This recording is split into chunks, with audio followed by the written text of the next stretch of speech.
Hey y'all. So today's video, we are going to talk about all the different energy healing modalities that are out there um, that I have had experience with because I can only talk about that, which I know, right? And I'm going to talk about ones that are free, ones that are cost efficient and affordable, and ones that are a little more pricey. There's a modality and a practitioner out there for everybody. And just because one practitioner charges more than another doesn't mean the one that's charging less has less quality work than the other. It's up to you to use your discernment and your intuition to be able to feel those differences out. Because sometimes some practitioners charge a lot and their work is actually not that quality. Um, One of my favorites is the biofield tuner Eileen McCusick. She has such a great variety of prices on her website. She has like not repatterning. She has group sessions that have been recorded that are really affordable for like $20, and they're so powerful. They've made me cry and release so much and feel so much better in my body and my back and my shoulders and my neck and my teeth and my relationship with food, with money, um, the sensuality. And these were all like, oh, with my eyes, with my LASIK. These were all really affordable things. I think the most I spent was for her food and body package, and it was like $150 for 24 sessions. That's an amazing price, y'all. I don't know if it's still on sale right now, but it was when I got it. Or maybe I got it for 300 and I paid 150 because I split it with my husband. But either way, it was like an amazing, amazing price. Um, and the cheapest one I've seen her do is $20, but she also has free ones on her website. So she's kind of my like role model in a sense with how I do my pricing. I want to have things that are affordable as well as things that are like top dollar, as well as things that are free. And I just want to hit like the whole spectrum because I think healing should be accessible to everybody in their journey, no matter what stage they're at, whether they're just dabbling in and maybe they're just healing their relationship with money, so they need the cheaper ones, or maybe they've come a long way and now they're able to like afford those more expensive ones that really help them go in deep with themselves. So anyways, this is where like that this topic comes from: energy healing modalities and cost. And also I had a person tell me a while back, they were like, well, not everybody has the time and resources you have to focus on like self-healing. And while I agree with that to an extent, I've also purposely made an effort to create space for me to emotionally heal in and energetically heal and cleanse and reset in. And I did that through like free options. I did that through like some of the group options. I did that through investing a chunk of change in myself. And I did a lot of that on my off days from work and just gave time to myself while I wasn't at work instead of going out and socializing. And I really cocooned myself for several years so that I could really go deep and get to the root and the meat of everything and come out much like a dolphin, like joyfully in the sun, playing in the water after a really deep dive with myself. So, I mean, I agree with her in the sense that, like, not everybody has the financial resources to invest in themselves um, all the time. However, if there's a will, there's a way. And once you start thinking about it, the money does show up.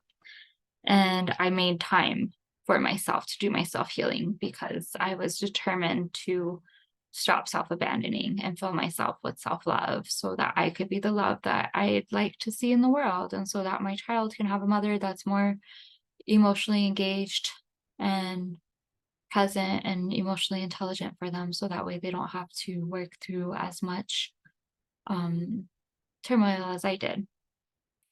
So anywho, going into the modalities, some of them I'm going to skim, some of them I'm going to go deeply into. I did write a note thingy, so just bear with me as I read it.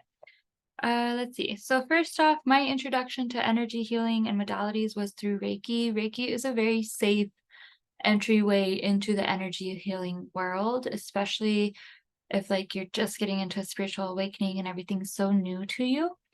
I do advise, this was some of the best advice given to me when I was first getting into everything.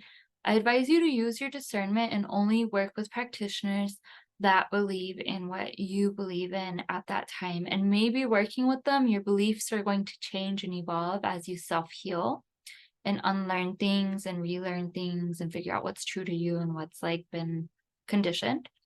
And that's cool because you could talk to your practitioner about that. And chances are they like a good practitioner is not going to give you too much information on themselves, just enough to like what's relevant if needed.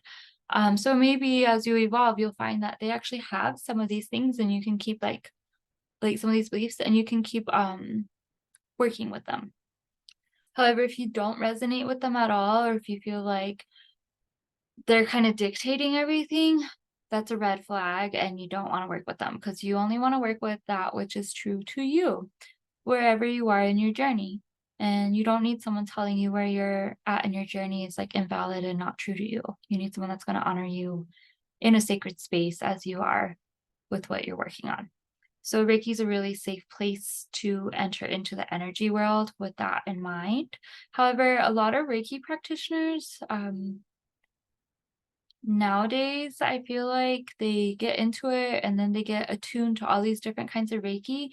Just because you see that they have a bunch of different Reiki certifications does not mean they're necessarily an excellent practitioner. Or just because you see the word Reiki master does not mean they're a master. Reiki master just means like they took the final class, really. So like you could see someone that took the final class and all of a sudden they have their services available. They haven't practiced at all on anybody and they're charging. That's not cool and it does not make them a Reiki master. So again, use your discernment and also ask them, be like, so how long did you practice for? How much do you charge? Why do you charge what you charge? I'm just curious. Like, because I mean you have the right to ask who's working on you, like questions. You do. Like, don't go into their personal stuff, but like as far as like business stuff and you being a client, for sure ask them because they are working with your energy and they can plant seeds of doubt or cause damage if they're not an integrated energy worker and if they're not a grounded energy worker centered and aligned with love. Um, that said, there's also a lot of Reiki practitioners where Reiki is just like their side gig. Maybe they're like a body worker and a massage therapist, and they took a Reiki class to be able to massage better. And so they might just do Reiki and massage and not even do Reiki sessions. And that might be a great way to actually receive Reiki is to do it through a massage and see how it feels to your body. I feel like that way is a lot less scary because there's really no intention. You're just going in with an open heart um, to see what it is about. And you have the body work that actually is what you're really there for. The Reiki is just like an after effect that you get to like pay attention to versus going in for just a Reiki session. Like a Reiki session tends to be a bit more intentional and it is all about Reiki. And it could be a little overwhelming if like you're new to like crystals. A lot of Reiki practitioners work with crystals, even though in the original school of Reiki, crystals were not a thing. Crystal healing is its own thing. However, crystals complement Reiki really nicely because they create these little crystalline grids across the table, or if you have it under the table. And that really helps anchor in the person that's receiving, as well as the person that's giving, as well as like the intention. Like the crystals really help work with that energy modality. And like my Reiki teacher, I started working with her as a client first, and it was nice because she did not offer me more than what I asked. Like a practitioner should not be offering you information unless you ask for it. Or maybe if it's like really, really pressing, they might share it. However, they shouldn't just be offering a ton of like unsolicited insight. And if they do and you go for it, be mindful because then if you just keep taking everything they say as true, it kind of takes you out of your power because then you're giving all your power to them and believing everything they tell you about you and your body, what you're feeling. and that can set you back in your self-healing journey. So those are some things to think about with Reiki. Reiki, though, that aside, is a hands-on healing practice. So like they'll put their hands on you or they'll hover. I do Reiki myself and I put my hands on. And they'll move the energy through the arms, the legs, the torso, the face, the whole body. And it is relaxing. And for me, I was introduced to Reiki when I was going through my hip surgeries and a rotator cuff tear. And it was highly helpful in providing me pain relief, so much pain relief. And it greatly diminished my anxiety and really helped move me out of depression. When I first got into Reiki, I was going about twice a month for about, I want to say like 6 to 9 months, maybe like 7 months. And it really, really helped and it was so worth it. And although I was like not in my power when I was going, like my body's still intelligent and knew what to do with the energy to provide pain relief and anxiety relief. So I was asking the practitioner a lot of questions about like guides and chakras and things outside of me instead of going within me. However, that was just where my inner education on energy was at that time. So, I mean, it's great because now I can look back and share with you guys that might not always serve your highest and best. Um, but I mean, even me giving my power away to some degree, it really did provide my body pain relief because the body is wise. The body, it has so much intelligence and knows how to self-heal if like your ego would just get out of the way. And Reiki was my introduction to chakras, which are energy centers. We have a bunch of them, but the main ones that are talked about are the 7 main ones, which is the root, the sacral, the solar, the heart, the throat, the third eye, and the crown. We also have our soul star chakra, our earth star chakra, and a bunch of like other ones like in our joints. And basically the main chakras all are energy centers related to certain aspects of yourself and related to aspects of your mental, emotional, physical, spiritual, etheric, and Katzeric bodies. Um, each chakra actually is a part of like the endocrine system, and it also like it works with the endocrine system and it works with like a little bundle of nerves. Like the solar plexus chakra is over a whole little bundle of like nerves, the root chakra is over a bunch of little nerves, the heart chakra is over a bunch of like nerves, third eye, like so they're all like it's not really woo. There's some science to it. And I mean this was around before there was even science. So keep that in mind when you're learning about balancing chakras. Like there is definitely some solid, tangible stuff there that can be useful in helping you self-heal. Like if your heart chakra is out of alignment, like you can eat greens and drink green teas and do green smoothies and work with like oils like peppermint and spearmint and wintergreen. Wintergreen's really strong, so be careful with that one. Or pine, and it'll help the heart. It'll help with love, but it'll also help like with the endocrine system and nervous system and just like the physiology of the body. Like if you put healthy nutrition into your body, it will support those other places in the body. And a lot of times what I find when I do Reiki on people is that I give them little like self-balancing cheat sheets for them to carry on after the session so they get their money's worth. And I find that a lot of times their chakras are already doing what they needed to do to self-correct. Because then when people read it, they'll be like, oh, I was using chamomile, I was using eucalyptus, I was using this.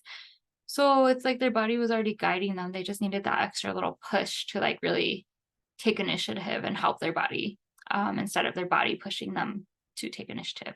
So I find that pretty cool because that happens quite a bit. Um, then we also have sound bowls and sound healing. So I don't work a lot with like the Tibetan bowls. I had one initially when I started and I really enjoyed it, but it just stopped playing right. Like there, I don't know, it's odd. So now it's part of my Kuan altar. I work with the clear, like the quartz bowls. I have colored ones for the chakras. I have 7 of those, and then I have an 8th one that is morganite infused, and there's a few others that I am working on manifesting because the sound bowls are powerful. They bypass the ego, they bypass the mind, and like I said, the body is highly intelligent. So if you receive sound healing, these are like sounds from nature. These are like creation sounds. These are sounds of our original energetic frequency and vibrations before the noise of life distorted our own music and sounds that we're making, right? And so these sounds, the body knows this, and it will hear the sounds and it will autocorrect and balance out with those sounds. Like the sound bowls are just, they're very, very potent, targeted, helpful healing tools. I find that they're really useful in like a sound bath group setting, but they're also very useful in the way that I do sessions. I will start a session with sound bowls so I can hear what is going on in the person's field. And then I'll close with sound bowls so I can hear what is going on in the person's field. And I find doing that really helps make it easier to move energy with hands-on energy movement. So my sessions are like a blend of things, and sound bowls is definitely one of my things that I listen for, though, because I can tell where things are sticky in the body. And at the end, you can just tell when things have cleared up because the bowls are so much louder, like because energy has moved into coherence and resonance with like those healthier frequencies and the intentions that have been set. And the body has released a lot. So sound bowls are really useful for that. I have not done a group sound bath myself. However, I've heard wonderful things about them. And I've even seen stories of people going like from autoimmune diseases to like their body after so many sound baths, like their body starts to self-heal and they don't have these autoimmune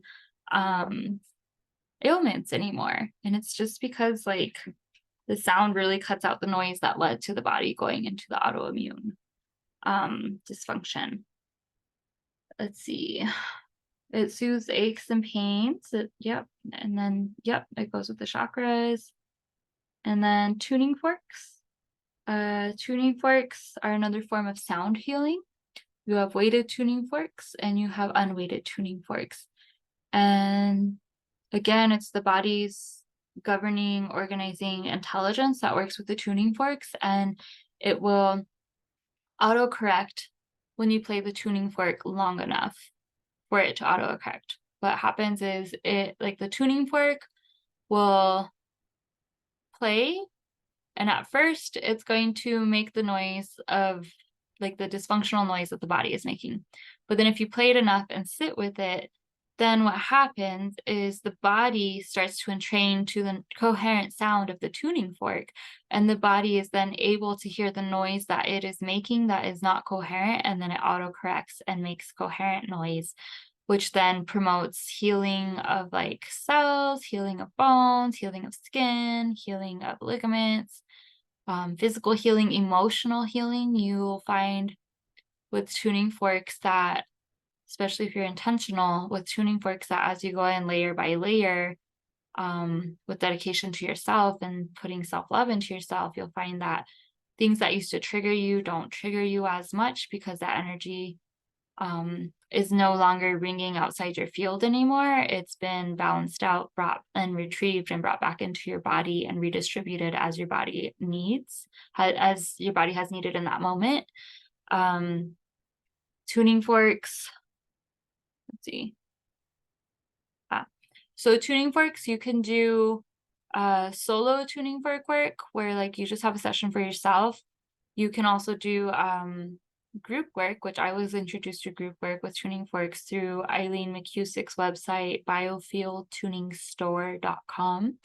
She has a bunch of affordable group sessions. And the way that that works is like she records them, but because of like physics, like nothing, like energy doesn't die, it doesn't go anywhere. It's just kind of locked in time and recorded. And so she records these, and then let's say you purchase it a year later, that recording still stands in the ethers where it was recorded.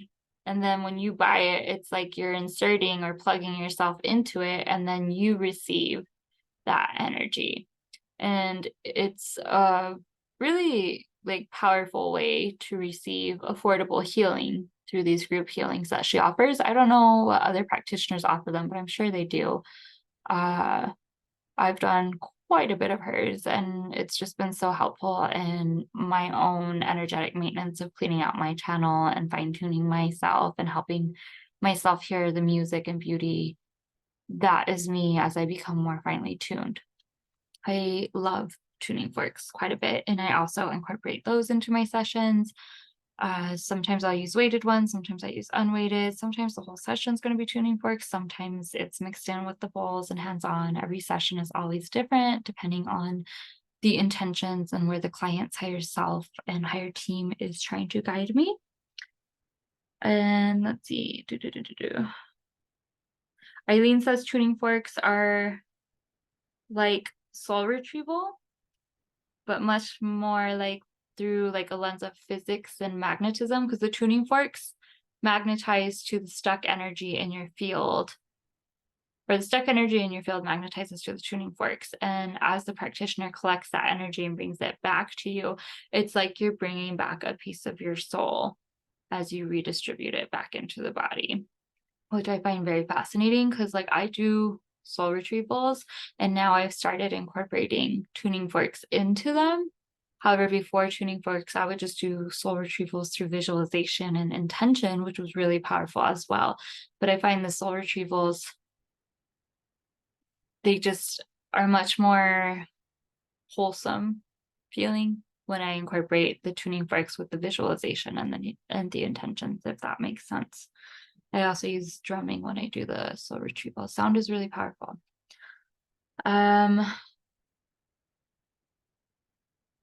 So then there's also, I'll go back to theta, but there's resonance repatterning. Resonance repatterning is an energy healing modality that you can do in group settings as well as one-on-one. I have done both. There's a really great practitioner named Liz Tobin. I think her website is liztobin.com. She offers a monthly free Gateway to Grace group repatterning every month. And I did that for a couple of years and found it very, very helpful. And then I was doing one-on-ones with her as well. And then eventually I committed to her 6-month program, the deep dive program, and it was really helpful in helping me locate and identify patterns that were limiting in my business, in my marriage, in myself, and then inputting energy to change those patterns into healthier patterns that were more coherent to me, that would help me spiral up. And the way resonance repatterning is done is through muscle testing. So like Tobin, she'll meet with you on Zoom and she'll do muscle testing on the screen. You can see it in the free group repatterning. She'll do that. Or other practitioners will do like muscle testing where like you do that. And basically the muscle testing is her connecting with your body and your body answering what it is that is going on with you. So it bypasses the ego and the mind too, and it just taps into the body's wisdom and it guides you where you need to go. And yeah, it's really, really, really powerful. Some of these patterns are from past lives. Some of these patterns are inherited. Some of these patterns are ours. And then the energy inputs, like it's a variety of things. Like I've experienced like using a really positive memory to replace like a unhappy, or using a positive memory to help dissolve like a heavy energy pattern around, like I think it was like something with my husband and I, or like shining a certain color on a certain part of the spine, or doing a certain type of breath work, smelling a certain oil, hearing a certain sound, chanting a certain sound, walking backwards, laughing, dancing. There's a lot of like different things that, like there's a lot of like energy inputs you can put into the field so your body can shift the pattern. But the cool thing is about the energy inputs is like it's the energy input that your body says that it needs at that time, which is why resonance repatterning is really cool, because it really taught me how like there's an energy modality for everything, and there's a time and a place for whatever energy modalities you go into. And chances are like as you self-heal and evolve, you're going to go into different energy modalities. And that's because your body, like, it's like, let's say you have like a vitamin deficiency. So you keep taking that vitamin, like magnesium, you take it for like 9 months and you feel a lot better. So you stop taking it. And then maybe you just like want to maintain vitamins. So like you're taking a daily vitamin still. So then you have like that next energy modality that just kind of helps you maintain the work that you did. And then maybe it's like a different time of the year or it's a new season. So you're trying to supplement based off of like the season. So then you have a new modality that goes with that season. And like that's fine. Like you don't have to be loyal to the modalities. You can if you want to, if that's in your soul's journey. But resonance repatterning really taught me how like the body does like it changes, and change is just part of life. And so having my needs met through these different energy inputs was really, really helpful. And the group repatternings with Tobin are pretty interesting too, because each member of the group is completely different. You have like a lot of older people, which is really inspiring. I love seeing older people doing like the self-healing, because I'm like, oh, you guys are pioneering for people like my husband and I. Like, I appreciate you and I honor you. And then you have people like our age and everyone in between. And each person, although they've never met each other except on that Zoom call, comes to the group container with their own energy, which then through the resonance repatterning as she muscle test shows the same core pattern that everybody is carrying, which then makes you realize how even though we're different, we all have some pretty strong core things in common. And it's pretty fascinating. And then to see everybody go through like their relief and stuff as like the energy input goes in, it's pretty cool. I find that as Tobin has deepened her work with herself, that her sessions have gotten a lot more powerful, and her prices reflect the deepening of her work. So the Gateway to Graces are really nice because they are free for those of you on a budget. I did a 6-month program with her where I basically paid $6,000 for 6 months of resonance repatterning with her, which was 3 sessions a month. And it was so amazing, so life-changing. And it was during a Venus retrograde. So it was like a huge leap of faith for me to pay that much money for myself. Self-love, love, Venus, and then money, like $1,000 a month. Tobin was really nice and did a payment plan with me though. So I paid it off in 10 months. But it was like really, really powerful. However, I do see why she raised her prices, because her work has deepened. And when you're doing that kind of deep work, it means you're probably doing really deep work within yourself too. And that needs to be honored in an energy exchange. It's hard to kind of explain that one right now as I'm like in the zone. And then the other type of energy healing, there is theta healing. Theta healing is more so done through visualization and meditation. Theta is where the practitioner is trained in theta healing, and basically they connect to source through traveling through their crown up to source through all these fields. They connect to source, creator of all that is, and then they identify the patterns that you, the client, are ready, or that you, the client, are presenting with. Based on the intention that like you set up the appointment for. And then so they identify, but they identify through source. It's not them. They have to verify and double check to make sure they're identifying the right stuff.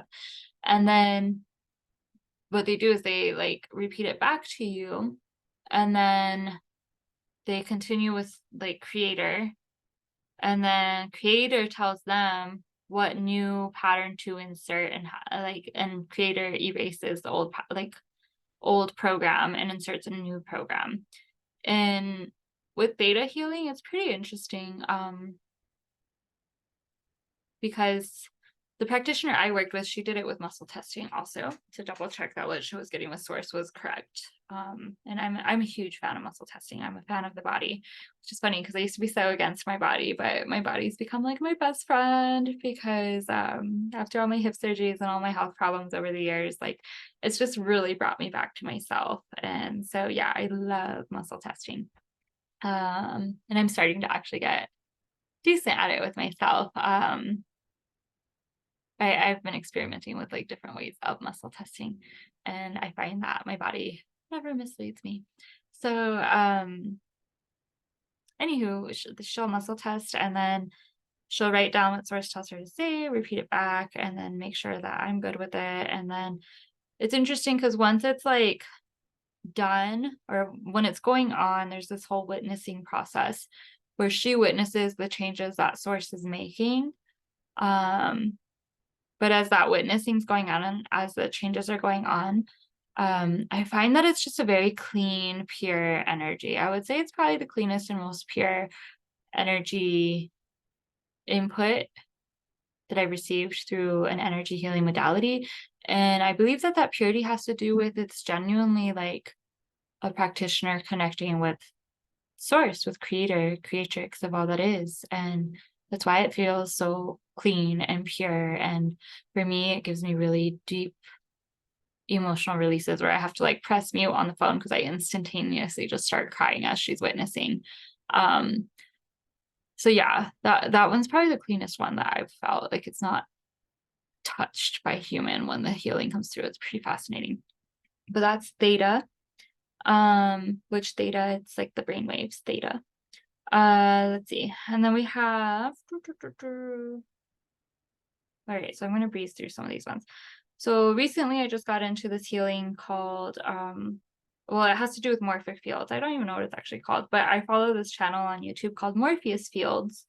And it's where they create these morphic fields that you can mute.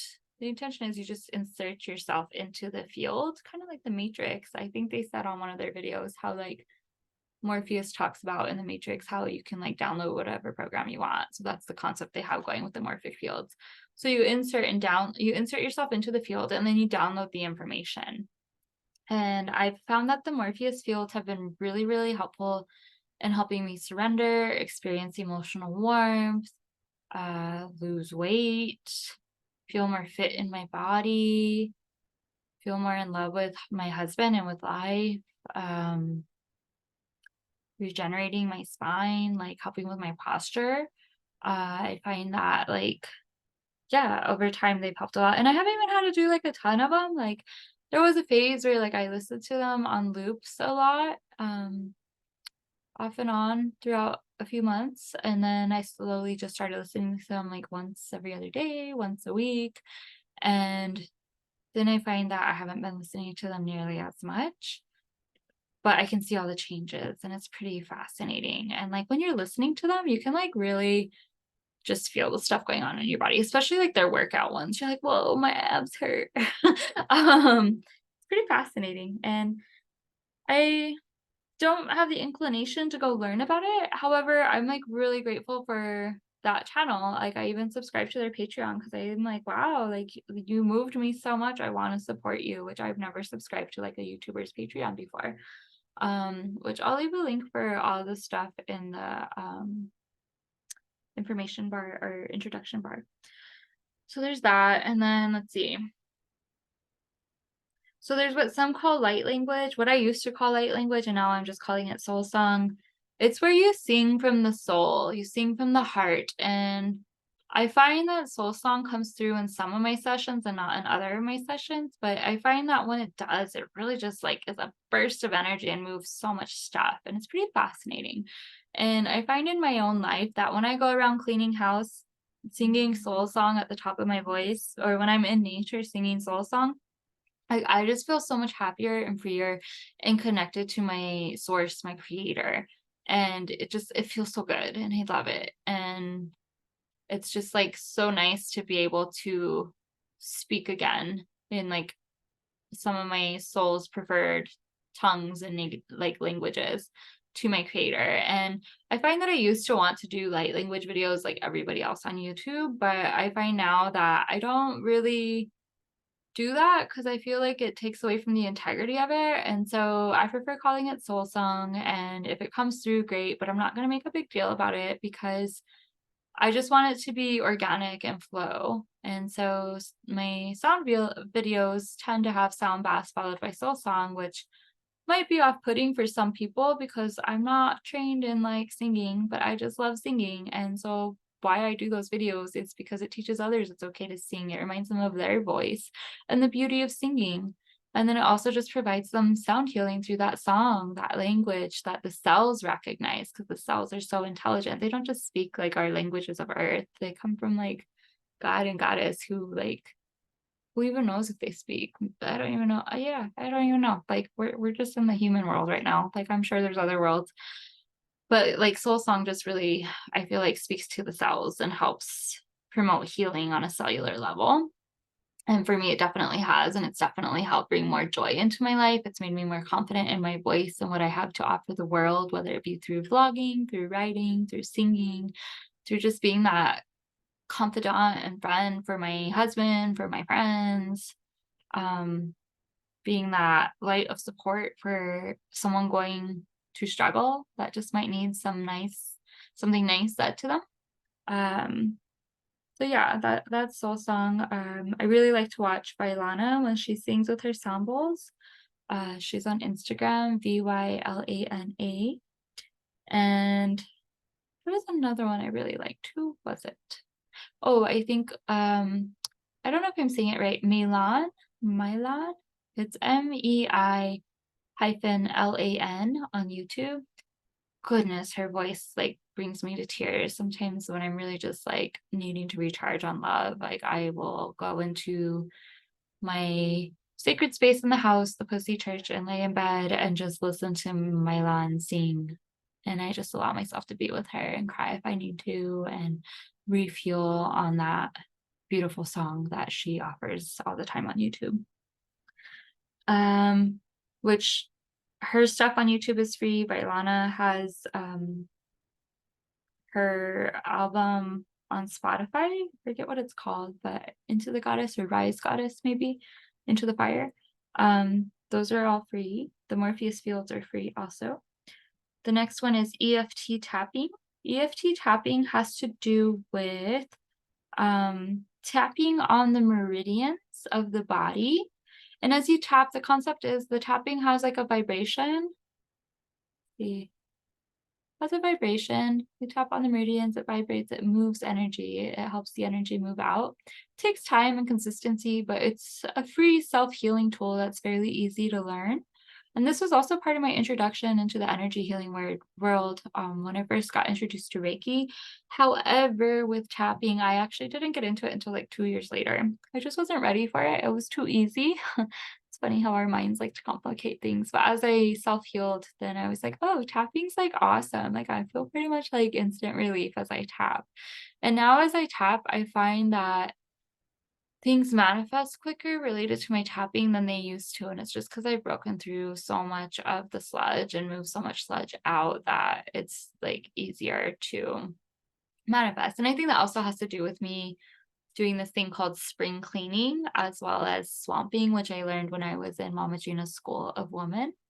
Because those really help clear your field also. So I think those two things paired with tapping has really helped my stuff come through.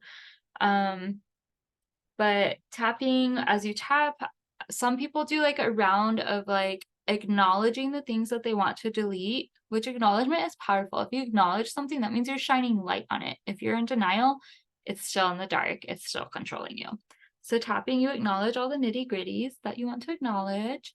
And then you can either be like, after you acknowledge, even though I don't know, even though I have been procrastinating, I don't know. I deeply and completely love and accept myself. Even though I've been like ashamed of my body, I deeply and completely love and accept myself. Even though my family doesn't love me, I deeply and completely love and accept myself. Whatever it is you're acknowledging, like make sure you put in, I deeply and completely love and accept myself. You can say that or exactly as I am. It deepens it because self-love is so healing. It's like a healing balm. Just acknowledging that you love yourself, putting that love in yourself as you acknowledge these big nitty gritties really is powerful. And then you'll go through and then you'll insert like the things that you like, the positives that you want. That way it's balanced. So you delete, you provide healing balms, and you insert the positive. It's balanced.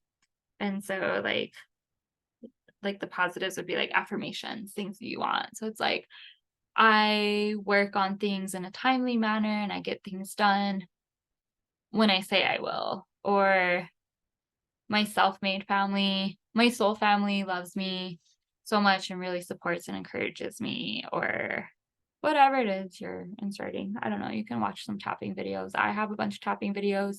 I have my own flavor and style. I tend to like freeform channel mine and then just give it as an offering on YouTube or TikTok. But there's also people on there that I think are actually like EFT certified, like they took some class or something, and you can do that and watch their videos on YouTube. But it's free. That's a cool thing. There are some people that have tapping videos that aren't free, but you can learn a lot because it's a free resource for the most part. Uh, then we also have yin yoga and somatic experiencing, which I'm also going to include swamping into this.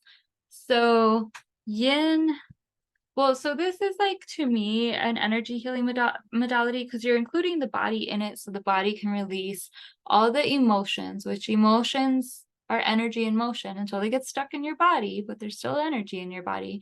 And so when you do yoga, yin yoga, when you do yin yoga, somatic experiencing or swamping, you're giving your body permission to put those emotions back into motion and move them out of your body so that you can enjoy your body and your life much more with that freed up space.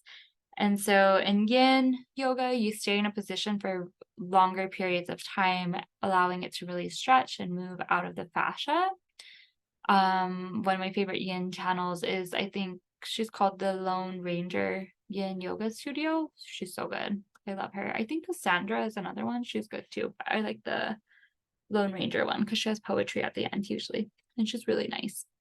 And then somatic experiencing, you can type in on YouTube somatic experiencing videos, and it's like really slow exercise to help your body let go of things. If perhaps this is too slow and you want something more like, I don't know, like masculine or more like to the point, you could do swamping, which is a dance exercise where like you play a song for anger, a song for grief, and a song for turn on in that order. And you give your body permission to dance out its anger, dance out its grief, and then dance and transmute through dancing and turn on. And so you'll swamp to like, oh, I swamped because I had a really shitty week. And so you'll play an anger song, a grief song, a turn on song. Um, or you'll swamp to like, I'm so sad, I'm going through a breakup. And so you'll swamp to that breakup. And breakups, like, they're hard. So, like, you can swamp like several times a week as you go through that breakup. It'll help keep that emotional energy moving through your body. There's a time and a place for swamping, and there's a time and a place for yin and somatic experiencing. I love both for different reasons, but they both have been so helpful in healing my relationship with my body and helping my body feel healthier and lighter and just more free and flexible. And yeah. Um, the next one is emotion code. Emotion code is done through muscle testing, which a lot of these things that are done through muscle testing, they are all, you can also use a pendulum because pendulums read energy. Don't put your mind energy into it. Let your body read the energy. It'll be really subtle and it'll start to move through your fingers, pinching it. You want to hold it pinched. And excuse me. And so you could do emotion code on yourself by purchasing the book Emotion Code by Dr. Bradley. I forgot his last name. Nelson. Um, Emotion code was the third modality I was introduced to in my awakening, and it was really empowering for me because like he has the emotion code chart in the book, and I was able to emotion code myself a lot, and I spent a lot of time emotion coding myself.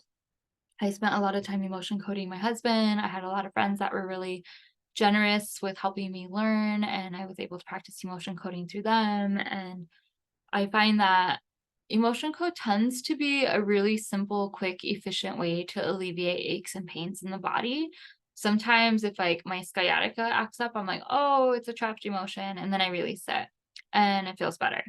Or maybe I'm like, oh, I think I slept funny. I'm like, I never sleep funny. It's actually probably a trapped emotion. So then I'll emotion code and release it. And it's really simple. You use his emotion code chart, which you can find on Google. You ask your body if there's a trapped emotion, and it'll say yes or no. And then you go through the whole spiel that is in the book, like the script. And then when it's ready to release, then you swipe a magnet or your hand over your head 3 times to release the trapped emotion. And then for inherited emotions, you do 10 swipes. And I find some of the deeper emotions sometimes will leave like aches and pains for like a day as like the tissues adjust to the newly freed up oxygenated areas. That's normal, but it doesn't last longer than like 24 hours. So emotion code's really simple, really quick. It takes me like 15 minutes to emotion code myself. Um, then there's flower essences, which are a vibrational form of healing. They're more so utilized for emotional healing. These are like a processed one for sure. Flower essences, one bottle equates to about 1 year's worth of emotional healing and work on that subject. And what happens is the essences have a mixture of water and either alcohol or vinegar, and then we have water in us. So you ingest them, that water mixes with you, you receive the knowledge of the flowers. The flowers, since you're taking the essence, have permission, free will, to work with you. So then they self-adjust too. They know what your body wants and doesn't want. So they self-adjust, and they help bring to the surface the emotions that maybe have been repressed for a long time, or you've struggled for a long time trying to access them. Flower essences are so great for getting to repressed emotions. I find that they out of like all of these, I would say flower essences are the gentle and surefire way to get into all the repressed icky stuff, along with swamping is the other one to get into the icky stuff. Flower essences is more so in a like you're identifying stuff way. Swamping is a more so in a like surrender, letting it go through your body way. Kind of depends on what you're working on. To swamp and take flower essence, it's pretty nice too, because the flowers will work with your body to move stuff out. Um, Flower essences, usually I notice it's about a week into them where my big emotions start to show up. And then depending on the essence, can be really on edge, like week 2, 3, and 4.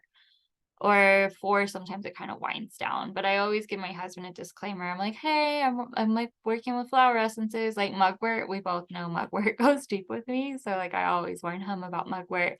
But mugwort for me is really useful in really seeing unexpressed emotions and truths and frustration. Everything that I bit my tongue on will usually come up with mugwort. And so yeah, I always give my husband a disclaimer when I'm taking essences, or I try to take essences when I know he's out of town visiting his parents, because then I can go deeper with them without worrying like about another person's well-being as I'm like processing whatever I'm processing. Um, and then flower essences when you're microdosing is really powerful too. Microdosing mushrooms helps neural pathways form that are healthier. It helps you in your decision making. So then if you're going into like the midst of some really deep-seated grief because you're working with an essence, like I don't know, wisteria promotes sexual healing and softening to intimacy, right? However, that can be really traumatic and griefy. And so then if you take microdosing off and on as you're working through your wisteria bottle, the microdosing will help you be able to differentiate the emotions that are coming up. Are they from the past or are they from the now? Which then makes it easier for you not to slip into fight or flight or not be so on edge. Definitely helps not being on edge. I do videos on flower essences. You can definitely check them out on my channel. You can also read about them. They're super cost efficient. If you have flowers in your yard, you can make your own. I believe I did a video on how to make flower essences. Or you can just buy them at like a local herb store, at Sprouts, on Amazon. I think one bottle nowadays is like $15 to $20. Well worth it though, because like to do that much emotional work for 15 or 20 bucks, I would say that's money well spent. And then, of course, there's acupuncture. I'm not going to go a lot into acupuncture though, because a lot of people know about it.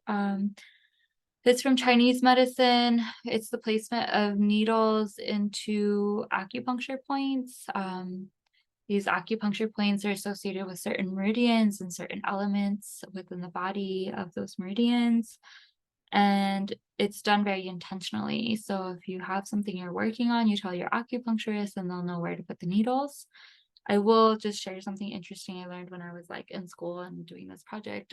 There was this really fascinating study that was talking about women that have repeat miscarriages, and they studied the women that were treated from a Western like perspective, where they were just given, I think it was like vitamin E or something like that.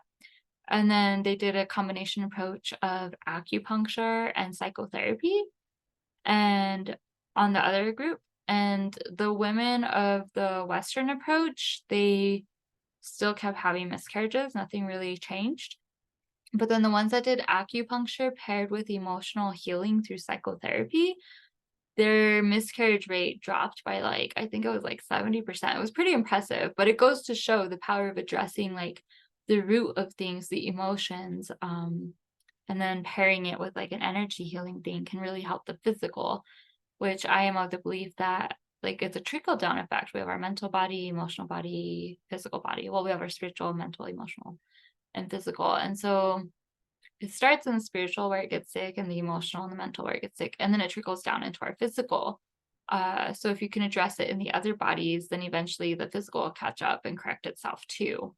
uh it's a matter of knowing what's going on in like your psyche and your bodies, and it's a process to get there and understand yourself, but it's well worth it because you start to feel way better in the end, and you feel more in control and empowered, which is really awesome when you approach health this way. uh so yeah, I mean, even like all the stuff my body's been through with hip surgeries, and whiplash and rotator stuff and TMJ, and had like an abscess. Like I've had so much stuff happen in my body. But the thing is, when I look back at it, I'm like, oh wow, like your body was telling you so many stories if you would have like just known about this stuff back then. However, now I do and I recognize it. And now when I hear people's ailments, I totally hear stories that they might or might not be hearing emotionally. And it's just really fascinating to look at body and health in this way. And yeah, maybe I'll do a video on like the mind body stuff in the future. I've been doing a mind body journal for a couple of years, and that also is another way to heal your energy. You could do mind body journaling where you set up a journal and you like, let's say, I don't know, like you smashed your thumb and you're like, oh my God, it really hurts. Ah.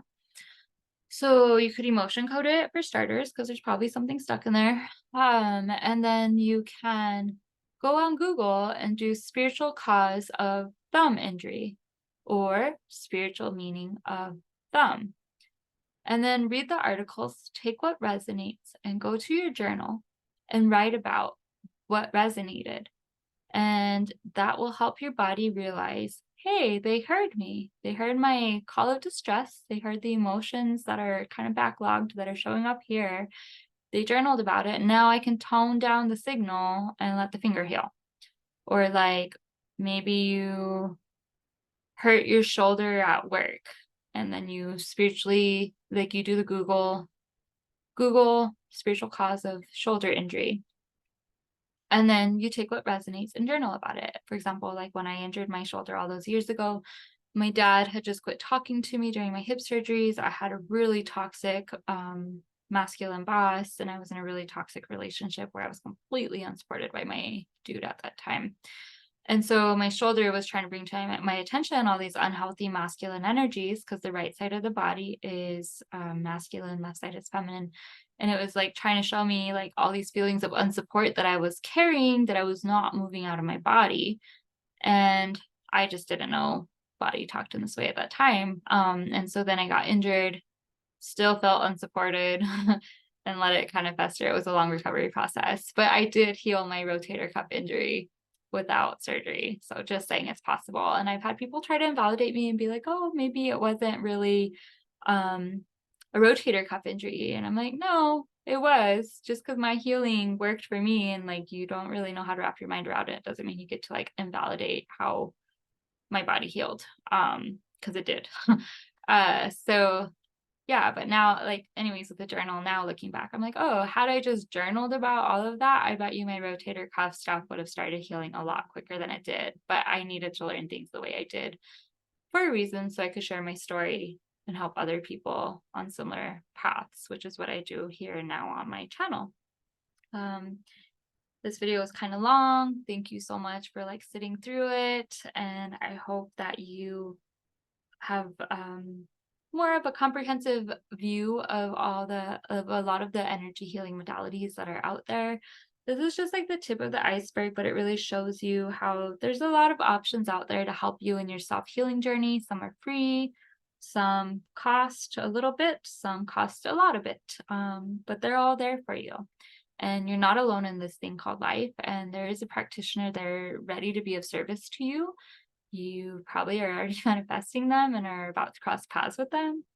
And if you're interested in doing a session with myself, I have sessions that are available in person or online. I tend to do them on a video chat. And you can, let's see, you can message me on Instagram at Gypsy Sky Synergy to book an appointment or have a consultation. Or you can go to my website and just fill out the contact form, gypsyskysynergy.com. And I look forward to working with you if that's the case. I blend my stuff and do everything to work in your favor to help you feel more grounded and fulfilled as you go deep and come back out to play like the dolphins that I learned from. Thank you so much again for taking time to watch this. May you be empowered. Sending you so much love. Mwah. Aho. Have a great rest of your day or great rest of your evening, depending on where you are.